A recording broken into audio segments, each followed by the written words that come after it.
Arcimoto has been received from a number of our stakeholders concerned messages about a recent short seller report by the ironically named Benitez Research Company. And I want to address sort of heads up, straight up the elements of this report and then put it into a little bit of context. So, the report carries very serious allegations about the company's practice. And I want to say straight up, it is a report that is chock full of falsehoods and misrepresentations, starting with the very first one. It alleges that the company has faked pre-orders in order to fake demand. This is laughably false. We consider Arcimoto's practices regarding pre-orders. Now, to be clear, Arcimoto has accumulated something getting near 5,000 net pre-orders in the course of its existence. We consider our practice regarding pre-orders to be best in class for the industry. We have never considered email signups to be pre-orders. For example, we have seen other companies go out there in the vehicle space, collect tens of thousands of email signups, and then claim that they had tens of thousands of pre-orders. We have not done that. We have seen companies build pre-order books based on non-binding letters of interest alone, collecting tens to hundreds of thousands of indications of interest.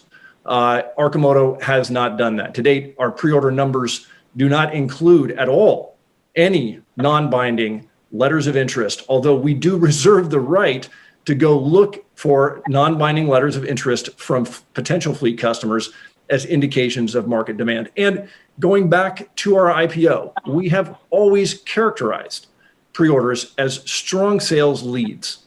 When an individual customer cracks open the wallet, puts down $100, fully refundable at any time for any reason, we consider that a strong sales lead, not a booked sale, and we have never characterized them as such.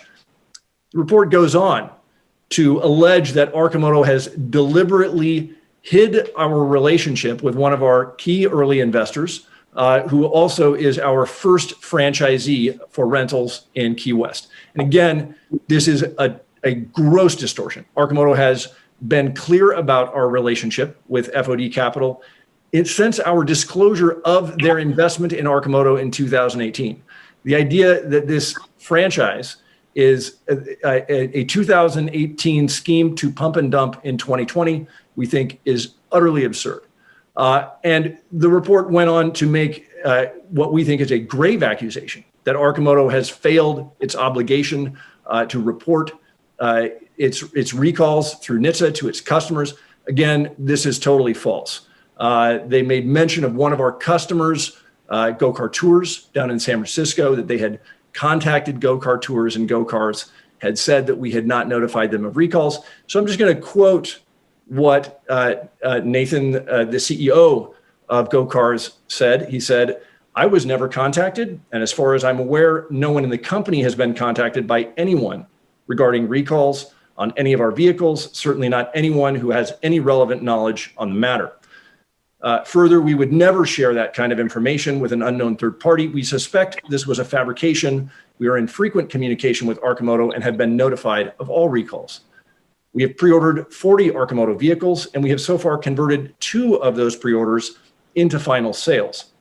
Like many businesses in San Francisco, we were forced to close during the pandemic, and the timing wasn't ideal to move forward with the purchase of 38 new tourist rentals at one time.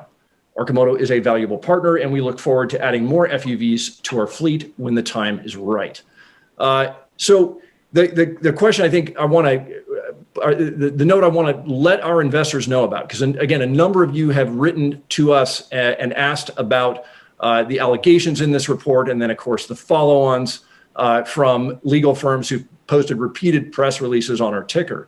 And to understand that we believe that this report and the other 5 short seller hit pieces that have come out about Arcimoto since our last earnings call are an effort to deliberately mislead investors, cause investor lack of confidence in Arcimoto stock, and depress Arcimoto stock price in order to profit. This is something that is known. It's a sort of a dark secret of this particular market that we're in, scheme called short and distort. And so at this point, all we're really recommending is that our investors familiarize themselves with short and distort schemes. And to understand further the context, so what we noticed as since our last earnings call, and really all throughout 2020, Arcimoto has seen a tremendous appreciation in the value of its stock, particularly after the November call. And we started to notice in public filings on NASDAQ an accumulation of significant short interest in the company.